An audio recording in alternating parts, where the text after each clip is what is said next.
Canal is my favorite spot on earth. I love everything about it. I always see something different every time I see the canal. My name is Leslie Carter, and I wrote the book Gemstones Beneath the Towpath about the culverts beneath the towpath of the C&O Canal. I really like the culverts, and I think they really deserve a lot more attention than what they've been getting over the years. Briefly, a culvert is like a small tunnel, but more accurately, it would be more like a small buried aqueduct. You wouldn't know that it's there because it's literally underground. A culvert is basically a gatekeeper for water to get under some kind of obstruction. The streams are trying to get to the rivers, and to do that, they need to get underneath the Chesapeake and Ohio Canal National Historical Park.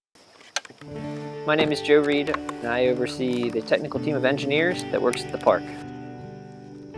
Many times in today's standards of engineering, they design things for a 25-year or 50-year life, and here we have these structures exceeding that by at least a factor of 4. Really supporting structures for our primary trail that maintains the towpath continuity. The C&O Canal Trust is really invested in preservation initiatives throughout the park. For several years, we've been helping to support the rehabilitation of the towpath. And the infrastructure of the towpath really relies on the historic culverts throughout the park. So we are now taking the next step in fundraising to help preserve and maintain these structures.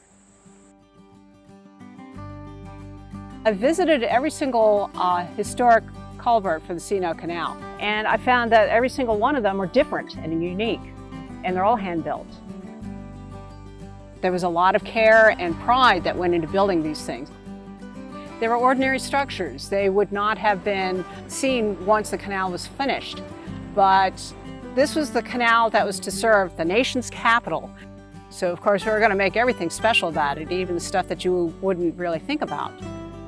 So they would come along, they'd find the stream or the tributary, and they'd span it. Some of them may not meet how we would size them today because they didn't have all that science, but for the most part, they're very resilient systems, and they've lasted nearly 200 years.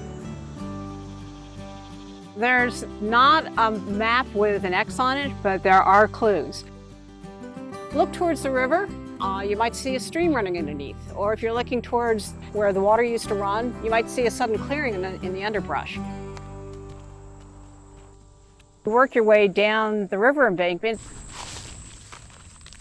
and then you turn around and look back. You're going to see a culvert, and you're going to be very happy you went that way. Just the geometry of these culverts is pretty amazing. It goes from a 2-foot span to up to a 36-foot span. It goes from a 20-foot length all the way to over 200-foot length. And even the shape of the stones and how they hammered them and dressed them is unique, really, to each of the structures. Most of the culverts are in kind of poor condition. You know, they were built to kind of withstand the ages, but they still need a lot of attention.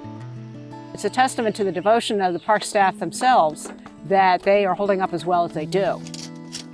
We inspect them as much as we can. The individual stone has been displaced. This is about 2 feet of stone missing. All these stones used to be part of the arch. There's a whole series of things that could affect the performance of them, both in their structural capacity and also in their hydraulic capacity. In other words, how much water they can move through them. This is a debris jam. You can see how it starts.